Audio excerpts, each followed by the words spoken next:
समय सदा गतिमान रहा, बहता रहा, चलता रहा, और मैं अचल अटल अडिग यही एक जगह गड़ा रहा, खड़ा रहा। पर फिर भी हम साथ थे, क्योंकि समय के अनादि अनंत अखंड अछेद अभेद अनवरत प्रवाह को मैंने अपने इसी स्थान से, थान से, ठौर से सतत सनातन निरंतर देखा है। इसी थान से मैंने थानेश्वर महादेव या स्थानेश्वर को इस धर्म क्षेत्र में आते देखा है। इसी स्थान से मैंने सारी सृष्टि के रचयिता प्रजापति ब्रह्मा को विष्णु जी की नाभि से स्वयं सर्जित होते देखा है।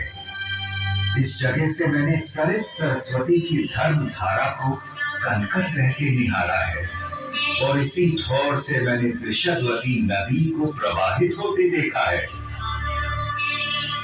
यहीं गड़े खड़े मैं साक्षी रहा हूं ब्रह्मा जी के ब्रह्म सरोवर बनाने और उसमें नहाने का।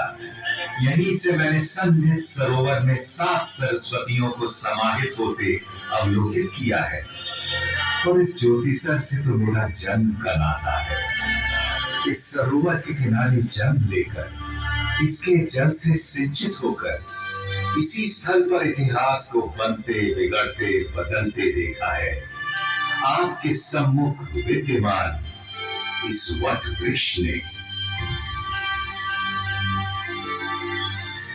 इस पुरातन पवित्र पावन ब्रह्मावर्त में मैंने वेदों को अवतरित होते और पुराणों को विरचित होते देखा है।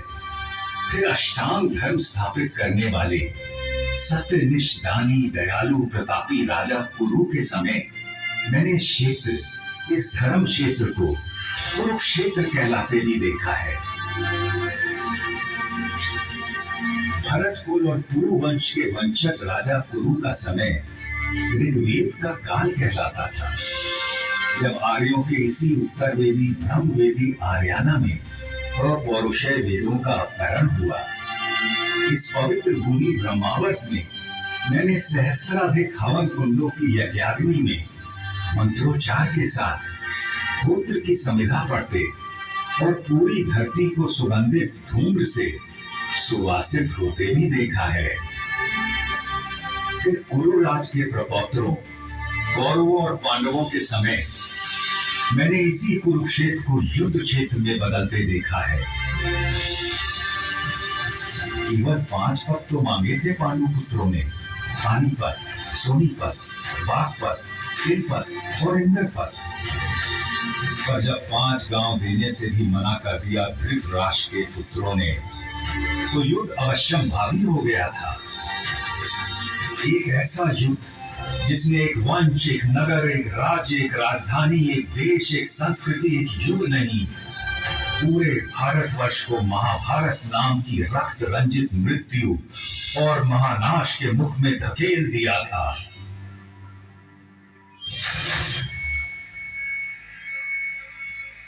सच कहें तो महाभारत का युद्ध उसी दिन शुरू हो गया था, जब जुए के मादक और मारक खेल के लिए धृतराष्ट्र के पुत्रों ने पांडवों को हस्तिनापुर के अपने प्रासाद में आमंत्रित किया था। जिसे द्यूत का व्यसन हो, उसे जुए की चौपट से दूर रखना असंभव होता है। पांडवों की ओर से युधिष्ठिर पासे फेंक रहे थे और कौरवों की ओर से मामा शकुनी। एक एक कर सारे दांव, गांव, धन धान्य और संपत्ति पांडव हारते चले गए। दूसरे भाइयों ने बड़े भाई को आगे खेलने से रोकने के अनेक यत्न किए, किंतु जैसे ही युधिष्ठिर मानने को होते, शकुनी उन्हें और उकसा देता। ऐसा कैसे हो सकता है कि पांडवों के बड़े राजकुमार के पास एक भी दांव लगाने के लिए कुछ भी ना हो? और कुछ तो होगा, कोई रथ घोड़ा, दास दासी, चाकर भृत्य, स्त्री। हाँ, एक चीज है मेरे पास, मेरी पत्नी द्रौपदी, मैं उससे दांव पर लगाता हूँ। भैया, द्रौपदी कोई वस्तु नहीं, हम पांचों की पत्नी है वो। फिर कैसे हम उसे? ठीक है अर्जुन, तुम उसे जीत कर लाए थे, किंतु द्रौपदी में युधिष्ठिर का भी तो हिस्सा है। अभी इसका 5वां भाग काट कर दाव पर तो नहीं लगा सकते ना। आप पास सफेद के युधिष्ठिर, इस बार जीत निश्चित आपकी ही होगी।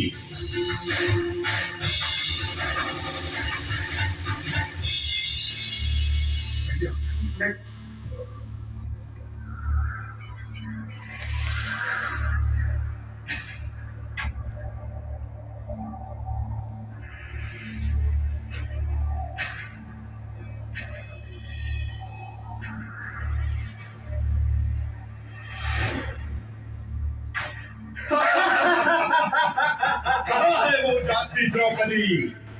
सुशासन, उसे इस दरबार में ले आओ। दुनिया तो देखे कि मैंने आज क्या जीता है।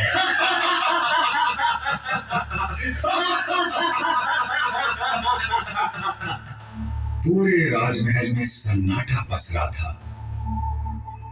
और उस नीरव मौन में केवल सुयोधन का टास गूंज रहा था।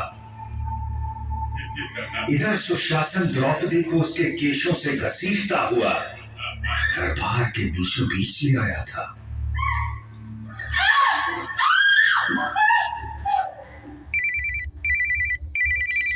पांच पतियों की पत्नी पांचाली, उस दिन तो तुम्हें ठीक से देख नहीं पाया था, किंतु आज तुझे देखकर मैं अचंभित हूँ रूपवती द्रुपद कन्या। अभी भी ना तूने मुझे ठीक से देखा है, न जाना है, पर न तेरी हिम्मत न होती इस तरह मुझे भरे दरबार में घसीटने की। पापी! सही तो कह रही है। अभी तूने मुझे न ठीक से देखा है, न जाना है। सुशासन, चलो निर्वस्त्र कर दो इस दासी को। बस कर सुयोधन। बोलें। तेरी हिम्मत कैसे हुई मेरी पत्नी का ऐसे बोलिए ना। सुशासन, दूर हट जा। यदि तूने हरियाणा दे आছি तो मैं तुझे जीवित नहीं छोड़ूंगा। হ্যাঁ, আসলাম তো সন্ধ্যার আগে, এই জন্য আর এই জন্য আজকে আসতে পারতেছি না। প্রীতমের সাথে কথা হয়েছে हारी हुई स्त्री पर किसका अधिकार होता है? जीतने वाले का। না, বললো যাওয়ার জন্য। আমি বললাম যে প্রীতম আজকে আসছি কিছুক্ষণ আগে, তো আজকে আসতে পারতেছি না। इतना अधर्म तो न होने दीजिए धर्मराज। मौनम এই যে এখন লেজার শো দেখছি, লেজার শো, पुत्र सुशासन, লেজার শো, মহাভারতের লেজার শো। दंभिदासी को। ঠিক আছে দাদা। হ্যাঁ হ্যাঁ, অনেক সুন্দর, সবচেয়ে সুন্দর বেশি এখানে। अपनी पत्नी को मनुष्य नहीं, एक सूक्ष्म संपत्ति समझकर दांव पर लगा के। কালকে তিনটা ট্রেন रोको इन्हें अर्जुन। মথুরা। नमः भीष्म, आप तो हमारे कुल के सबसे बड़े हैं, रोको ना ये पाप। কালকে তিনটায় ট্রেন। मुझे द्रोह আচ্ছা, পরে ফোন দিচ্ছি দাদা আপনাকে। क्या यही सिखाया आपने आपके शिष्यों को कि इस सभा में एक भी कोई आज एक नारी के अपमान को रोकने के लिए आगे नहीं आ रहा। पिता धृतराष्ट्र, देखिए ये क्या हो रहा है आपके सामने। अंधे हैं, वो कैसे देखेंगे? अगली देखेंगे तो हम आज तुझे। रोको इसे सुयोधन, वरना आज के बाद आने वाली पीढ़ियां तुझे सुयोधन नहीं, दुर्योधन के नाम से जानेगी।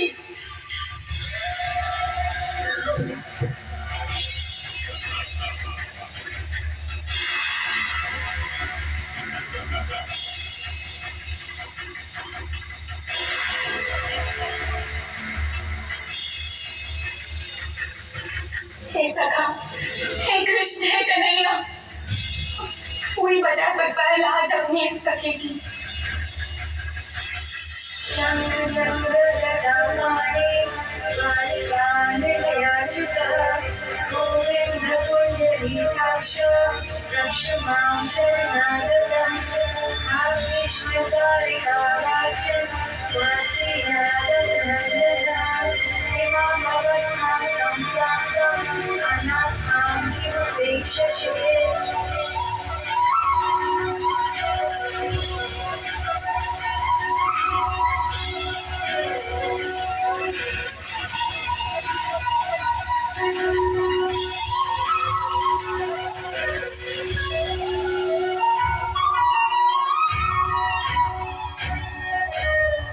हे सखा, इतनी देर क्यों लगाती? तूने ही तो गलती की मुझे दूर द्वारिका से बुलाने की। यदि तू कहती मेरे मन बसिया कृष्ण, तो मैं तो तेरे पास ही था, तेरे साथ ही था, तुझ में ही था सखी।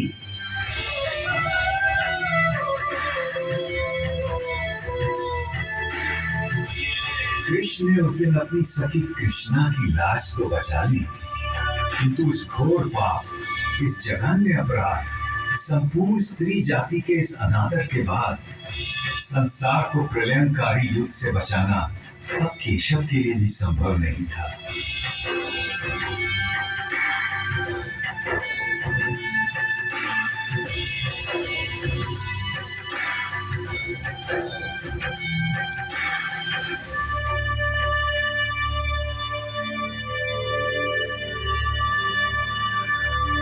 कुरुक्षेत्र को युद्ध क्षेत्र बनाने की तैयारी में तमाम जंगल जलाए जाने लगे, पेड़ काटे जाने लगे। सौभाग्य से पता नहीं कैसे मैं उस दिन बच गया, या दुर्भाग्य से, क्योंकि अगले 18 दिनों में जो नरसंहार, जो रक्तपात, जो छल बल, जो नृशंस हत्याएं, जो मूल्यों का हनन, जो मानवता का पशुवत चेहरा मैंने देखा, उससे अच्छा था कि मुझे भी काट डाला गया होता या जला दिया गया होता। किंतु सबसे विस्मयकारी, विलक्षण और विचित्र था युद्ध का पहला दिन। कौरवों पांडवों की 18 अक्षौहिणी सुसज्जित सेनाएं यहीं सामने के मैदान में एकत्र होने लगी।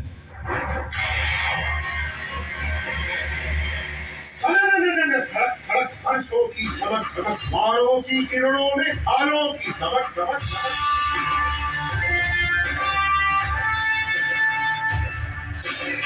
अश्वों की खड़क खड़क खड़क खड़क खड़क खड़क, गजध्वज की लहट लहट लहट लहट लहट, मृत्यु आलिंगन को वीरों की झलक झलक, सेना की खड़क भड़क, ललकारे चहक चहक, भूले हो गर्व से जो जीत दिखे झलक झलक झलक झलक, गज सेना धमक धमक धमक धमक, अभियस्त्र धड़क धड़क धड़क धड़क।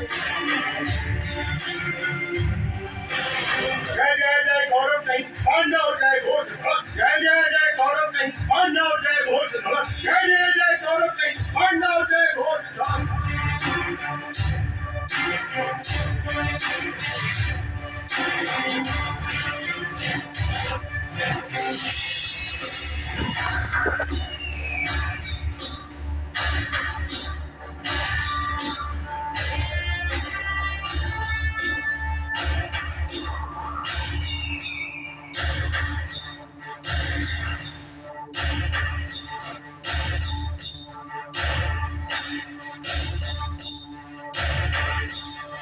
इधर कुरुक्षेत्र में युद्धोन्मुख सेनाएं एकत्र हो चुकी थी और उधर दूर हस्तिनापुर के राजप्रासाद में बैठे अंधे राजा धृतराष्ट्र सब कुछ देखने को व्याकुल थे। देखना तो दुर्भाग्य से असंभव था जन्मांध राजा के लिए, किंतु कदाचित उनके अंधेपन की प्रतिपूर्ति के लिए ही उनके रथवाहक संजय को दिव्य दृष्टि का वरदान था, जिससे वो दूर की चीजों को देख सकते थे। व्यथित धृतराष्ट्र ने संजय से पूछा, धर्मक्षेत्र कुरुक्षेत्र में जब मेरे और पांडु के बेटे युद्ध के लिए एकत्र हो गए हैं, तो संजय उन्होंने क्या किया है?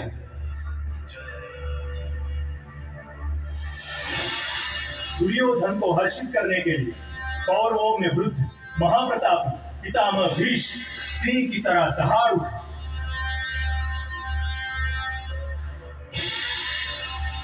और उन्होंने युद्ध का शंख फूंक दिया है। उनके इंगित पर अनेक शंख, रणभेरियां, ढोल, मृदंग और रणसिंगे एकाएक बज उठे हैं। दूसरी ओर श्वेत अश्वों वाले बड़े रथ में आरूढ़ धनुर्धर अर्जुन और उनके साथी माधव कृष्ण बैठे हैं। उन दोनों ने भी अपने अपने दिव्य शंख पांचजन्य और देवदत्त बजा दिए। उधर भीम ने अपना पौंड्र शंख बजाया तो युधिष्ठिर ने अनंत विजय में फूंक मार दी। पांडवों की ओर से और भी अनगिनत शंख बज उठे हैं स्वामी, और उनके विस्फोटक कोलाहल आकाश धरती कंपित हो उठे, और आपके पुत्रों के साथियों और समर्थकों के हृदय भी कांप गए हैं महाराज। जब पांडु पुत्र अर्जुन ने देखा कि अस्त्र शस्त्र चलने ही वाले हैं, तो उसने भी अपना धनुष गांडीव उठा लिया। किंतु तभी एक विचित्र बात हुई। अर्जुन ने अपने सारथी ऋषिकेश कृष्ण से कहा कि वो उनके रथ को दोनों सेनाओं के बीचों बीच ले जाएं, ताकि वो देख सकें उन्हें किस किस से लड़ना है, किन्हें मारना है, किन पर विजय प्राप्त करनी है, और अच्युत उनका रथ लेकर आगे बढ़ चले हैं।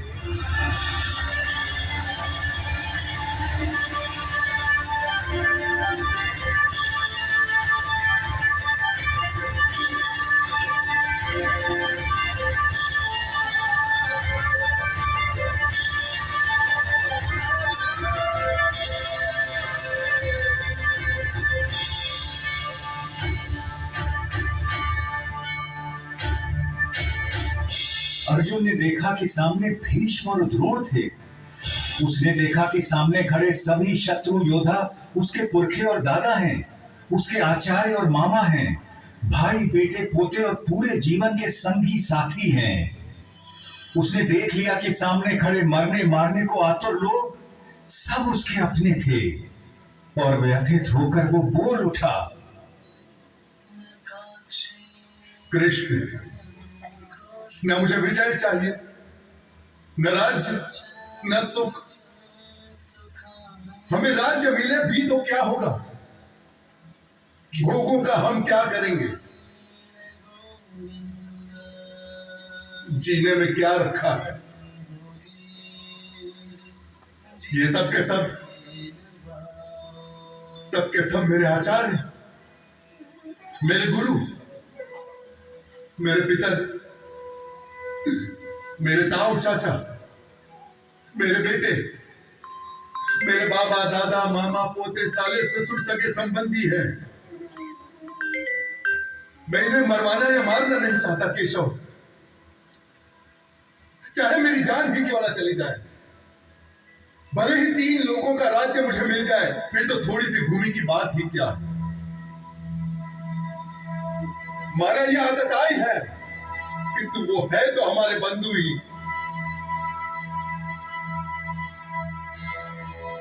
अपने कुटुंबियों को मारकर माधव हम सुखी कैसे हो सकते हैं? महाशोक की ये महापाप करने को हम तैयार हैं। राज्य और सुख के लोभ में हम अपने ही लोगों की हत्या करने को उतारू हो गए। धृतराष्ट्र के अस्त्रों शस्त्रों से सुसज्जित बेटे भले रण में मुझे मार डाले, तो भी मेरे लिए यही उचित और स्वीकार्य होगा। अर्जुन की ये विषाद योग दशा देखकर उसके सारथी श्री कृष्ण कदापि चिंतित नहीं हुए, बल्कि उसकी बातें सुनकर ऋषिकेश कृष्ण कुछ हंस पड़े और अर्जुन से बोले,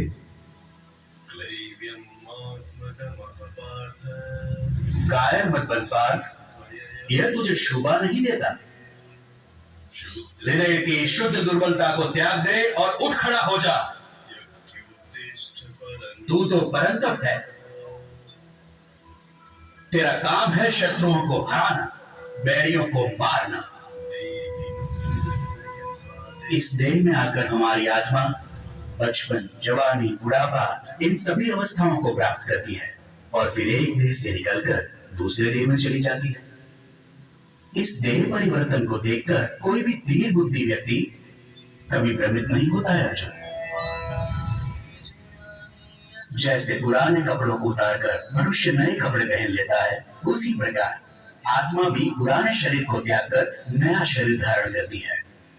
इस आत्मा को ना तो शस्त्र काट सकता है और ना आग इसे जला सकती है, ना इसे पानी भिगा सकता है और ना ही हवा उसे सुखा सकती है। यूं सांख्य योग की बारीकियों को आगे समझाते हुए कृष्ण बोले, कुरुनंदन, इस योग में व्यवसायिक बुद्धि और कर्म निर्धारक बुद्धि दोनों एक ही है। হ্যালো বলো। लेकिन जो अव्यवसायी है, अकामी है, अकर्मण्य है, ভালো আছি। उसकी बुद्धि तो अनंत शाखाओं में बंटकर भटक जाती है अर्जुन। লেজার শো দেখতেছি। और फिर देवकी नंदन श्री कृष्ण ने वो शब्द कहे তো ভিডিও কল দেখো। जो आज तक हर भारतीय के मन मस्तिष्क में তারপর বলি। गुंजायमान रहते हैं। तेरा अधिकार केवल कर्म पर है, फल पर कभी नहीं। तू कर्म करते समय फल की इच्छा कभी मत कर और कर्म से कभी मुंह भी मत मोड़। काश कि मनुष्य ये बात हम पेड़ों से समझ लेते, जो सारे संसार को, मनुष्यों, पशु पक्षियों को निरंतर फल देते हैं, किंतु स्वयं उस फल के भोग के बारे में कभी नहीं सोचते।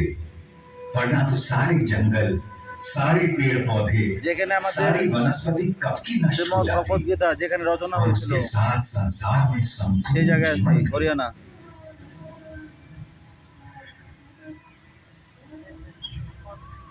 যেখানে শ্রীমদ্ ভগবদ গীতা 18 অধ্যায় যে জায়গায় রচনা হয়েছিল, শ্রীকৃষ্ণ অর্জুনকে দান করছিল, অর্জুন সারা পৃথিবীর মানুষকে দান করছিল, সে স্থান। आपकी बातें मिली जुली सी है जनार्दन, और आप मुझे भ्रमित कर रहे हैं। कृपया निश्चित करके कोई भी एक बात कहे जिससे कि मेरा कल्याण हो देवकी नंदन। और आपका जन्म तो कई युगों के बाद हुआ था। হরিয়ানা হরিয়ানা सतयुग, त्रेता युग, फिर आप सब कैसे जानते हैं हरियाणा कि आरंभ में ये सब कहा गया था?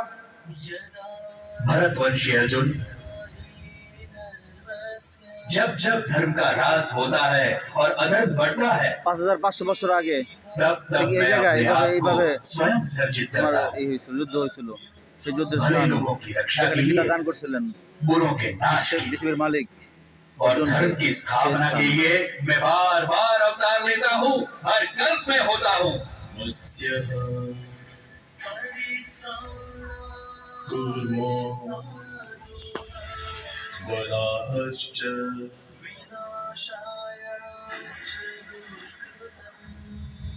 नृसिंहोऽवतः वामनः रामो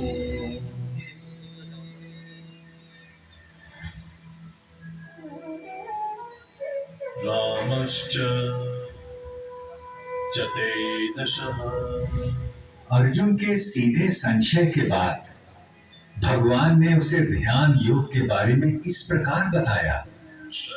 श्रद्धावान, खोजी और इंद्रियों को जीत चुके व्यक्ति को ही ज्ञान प्राप्त होता है, और ज्ञान प्राप्त होने के बाद उसे शीघ्र ही परम शांति मिल जाती है। हे कृष्ण, आपने कर्मों से संन्यास की और फिर कर्मों के योग की भी प्रशंसा की। इनमें से सचमुच कौन सा हितकारी है? कृपया निश्चित करके मुझे समझाइए। अर्जुन, अपना उद्धार अपने आप ही किया जा सकता है, स्वयं को कभी गिराना नहीं चाहिए। हम अपने मित्र भी स्वयं ही हैं और स्वयं ही अपने सबसे बड़े शत्रु भी। जो बहुत खाता है, ना तो योग उसे मिलता है और ना ही उसे जो बिल्कुल नहीं खाता। ना ही बहुत सोने वाले को मिलता है और ना ही बहुत जागने वाले को। जो यथा योग्य खाता है, जो यथा योग्य पैदल चलकर विहार करने आता है, कर्म में यथा योग्य प्रयास करता है, जितना सोना चाहिए उतना सोता है, जितना जागना चाहिए उतना जागता है। ऐसे योगी का योग ही दुखों का नाश करता है। यही तो विलक्षणता थी श्री भगवान के उद्गारों की, जिसमें जीवन के प्रत्येक पहलू की बात समाहित थी। परंतु अर्जुन ने फिर एक प्रश्न किया। कृष्ण, मन चंचल तो होता ही है, वो शक्तिशाली और कठोरतादायी भी है। उसे बस में रखना तो हवा को रोक कर रखने जैसा कठिन लगता है मुझे। निसंदेह महाबाहो, निसंदेह मन बहुत चंचल है और उसे बस में करना बहुत कठिन। किंतु कौन्ते, अभ्यास और वैराग्य से इस चंचल मन को भी वश में किया जा सकता है। इस तरह श्री कृष्ण ने अर्जुन को आश्वस्त किया वो मूर्ख लोग मेरा तिरस्कार करते हैं, मेरा महत्व घटाते हैं, जो ये समझते हैं कि ये समस्त भूत प्राणियों का महेश्वर और अजन्मा मैं इन सभी कार्यों को करने के लिए इस मानव देह पर आश्रित हूं। वो मेरे परम भाव, मेरे परमात्मा तत्व को न जानते हैं न पहचानते हैं, किंतु मैं पत्र, पुष्प, फल, जल, जो कोई भी मुझे भक्ति भाव से अर्पित करता है, मैं ऐसे भक्त का हर उपहार बिना किसी भेदभाव के स्वीकार करता हूं। ये सब जो आपने मुझे बताया है केशव, उसे मैं 100% सच मानता हूं। आपका रहस्य ना तो देवता जानते हैं और ना ही दानव, किंतु अपना योग और विभूति एक बार फिर से और विस्तार पूर्वक बताइए ना जनार्दन, क्योंकि आपकी वाणी और वचनों को सुनकर मुझे तृप्ति नहीं होती। अर्जुन के इस प्रश्न के उत्तर में श्री कृष्ण ने उसे विश्व रूप दर्शन योग के बारे में ज्ञान दिया। आकाश में सहस्त्र सूर्य एक साथ निकल आए तो उनका संवेद प्रकाश भी उस महात्मा की दमक की बराबरी शायद ही कर सके। इसलिए तू उठ, यश कमा, शत्रुओं को जीत, इस समृद्धशाली राज्य भोग। इन सबों को तो मैंने पहले ही मार दिया है, तुझे तो बस निमित्त बनना है पांडव। मेरे पास केवल वो लोग आ सकते हैं जो अपने समस्त कर्म मुझे अर्पित कर देते हैं, जो मेरी ओर उन्मुख हो, जो मेरे भक्त हो, जो इस संसार के सभी भूत पदार्थों और प्राणियों के प्रति शत्रुहीनता की भावना रखता हो, केवल वो ही मुझे प्राप्त कर सकता है। पार्थ, शनैः शनैः अर्जुन का मन कुछ स्थिर होने लगा और जिज्ञासु होकर उसने श्री कृष्ण से पूछा कि कुछ भक्त हमेशा सतत उनकी उपासना करते रहते हैं और अन्य उनको अक्षर और अव्यक्त मानकर उनकी उपासना करते हैं। अब प्रश्न ये है कि उन दोनों में से वो स्वयं किसको अच्छा योगी मानते हैं? भगवान ने बड़े धीरज से उत्तर दिया, मेरा वो भक्त मुझे प्रिय है जो द्वेष नहीं करता, जो समस्त भूत पदार्थों और प्राणियों का मित्र है, जो सब पर करुणा करता है, जो निर्मम है, निर्मोही है, निरहंकार है, जिसमें मैं नहीं, जो अपने को कर्मों का कर्ता नहीं मानता, जो सुख और दुख दोनों को एक समान समझता है, जो क्षमा से भरा हुआ है। मेरा वो भक्त मुझे प्रिय है जो संतोषी है, सदा योगी है, आत्मा को जीतने वाला है, इरादों का पक्का है और मन बुद्धि सब मुझ पर अर्पित करता है। जनार्दन, बहुत से लोग जो शास्त्र में बताए गए तरीके से हटकर पूजा यज्ञादि करते हैं, उनकी आस्था कैसी है? भारत,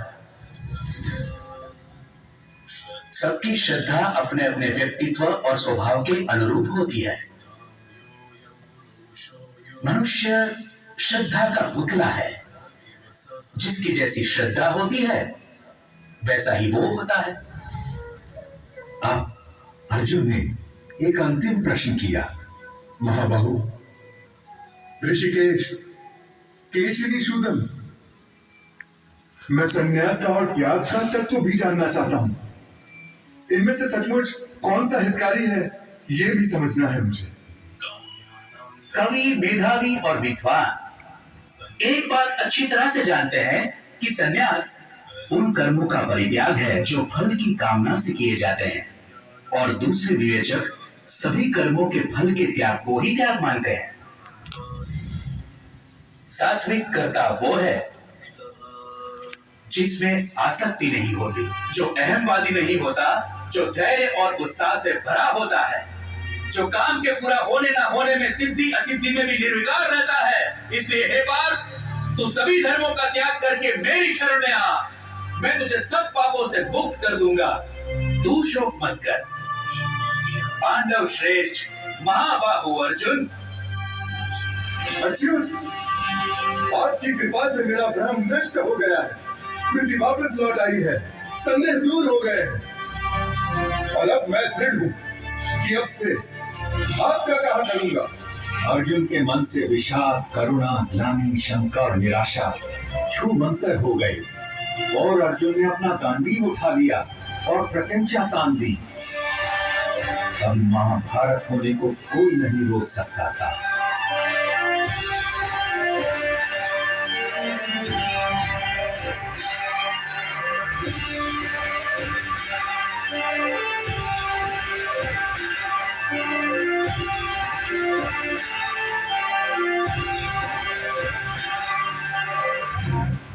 उधर दूर हस्तिनापुर में धृतराष्ट्र के सम्मुख बैठे दूरदृष्टा संजय के मन से भी सारी शंकाएं और भय दूर हो चले और वो अपने भरतार कौरव नरेश से स्पष्ट बोल पड़ा। जहां योगेश्वर श्री कृष्ण, धनुर्धर अर्जुन, वहीं लक्ष्मी होगी, वहीं विजय होगी, वहीं कल्याण होगा, वहीं अचल नीति का व्यवहार होगा। ये मेरा मानना है और ये मेरा मत है। संजय के मन से कौन सम्मत ना होगा। केशव और अर्जुन का वो संवाद याद कर सहस्त्राब्दियों बाद भी मैं अभी भी बार बार रोमांचित हो उठता हूँ, किंतु और भी रोमांचित हो उठता हूँ मैं हरि का वो अद्भुत रूप याद करके, जो उन्होंने विश्व रूप दर्शन योग की बात करते समय अर्जुन को दिखाया था। देखते देखते श्री कृष्ण बड़े होने लगे, विशाल होने लगे, विराट होने लगे। देखते देखते उनके अनंत आंख, असंख्य चेहरे, अनगिनत हाथ हो गए जिनमें अगणित अस्त्र शस्त्र सज्जित थे। कोई ऐसी देवी देवता, भगवान, गंधर्व, यक्ष, अप्सरा ना थे जो उनमें विद्यमान ना हो। वो अनादि अनंत अखंड अछेद अवेद थे। सहस्त्रों सूर्यों का तेज उनमें दमक रहा था। और एक गोल घूमती गूंजती वाणी दशों दिशाओं से गुंजायमान थी।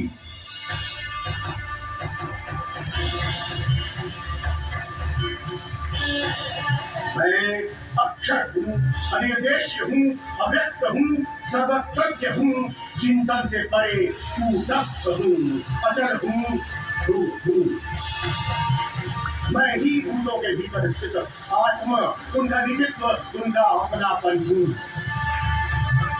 आदित्यों में मैं विष्णु, प्रकाशपुंजों में सूर्य, मारुतों में मारीची, नक्षत्रों में चंद्र, वेदों में सामवेद, देवताओं में इंद्र, इंद्रियों में मन, प्राणियों में चेतना, रुद्रों में शंकर, यक्षों में कुबेर, वसुओं में अग्नि, पर्वतों में मेरु, पुरोहितों में बृहस्पति, सेनापतियों में स्कंद, जलाशयों में समुद्र, महर्षियों में भृगु, वाणी में ओम, यज्ञों में जप, अचल पदार्थों में हिमालय, पेड़ों में अश्वत्थ, देवर्षियों में नारद, गंधर्वों में चित्ररथ, मुनियों में कपिल, अश्वों में उच्चैश्रवा, गजों में ऐरावत, मनुष्यों में राजा, हथियारों में वज्र, गौओं में कामधेनु, जन्मदाताओं में कामदेव, नागों में वासुकी, पशुओं में सिंह, पक्षियों में गरुड़, मछलियों में मगरमच्छ, पवनकर्ताओं में पवन, ऋचाओं में बृहत्साम, छंदों में गायत्री, ऋतुओं में वसंत, नदियों में गंगा, शस्त्रज्ञों में राम, विद्याओं में आध्यात्म, सृष्टियों का आरंभ, अंत, मध्य मैं ही हूँ। कभी समाप्त होने वाला काल भी मैं हूँ पार्थ। सबका हरण करने वाली मृत्यु मैं हूँ। भविष्य में होने वाले जन्मों का कारण भी मैं ही हूँ। मैं विश्वतोमुख हूँ। ये पूरा विश्व मेरा मुख है।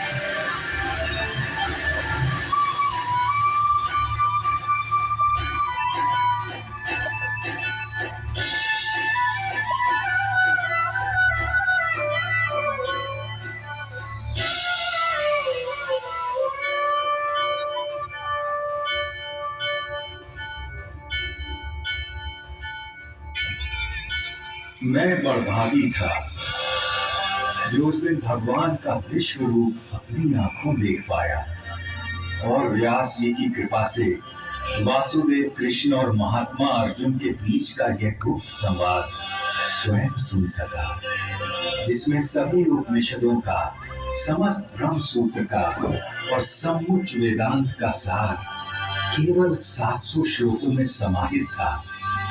तभी तो कहते हैं कि जिसने इस उपनिषद ब्रह्म विद्या योग को जान लिया और श्रीमद् भगवत गीता को मान लिया, वह वास्तव में विद्वान, सचमुच में सर्वज्ञ और यथार्थ में योगी बन जाता है। आशा है आज की इस रात के बाद कल का सवेरा आपके जीवन में एक नया प्रकाश, नई आशाएं और निष्काम कर्म के प्रति एक नवीन ऊर्जा लेकर आएगा। तब तक मैं केवल इतनी ही कामना करूंगा, सब सुखी हो, निरोगी हो, कल्याण हो सबका और कोई दुख न भोगे। सर्वे भवन्तु सुखिनः, सर्वे सन्तु निरामयाः, सर्वे भद्राणि पश्यन्तु, मा कश्चित् दुःखभाग् भवेत्। ओम शांति शांति शांति। हरे कृष्ण।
Claro, cerca de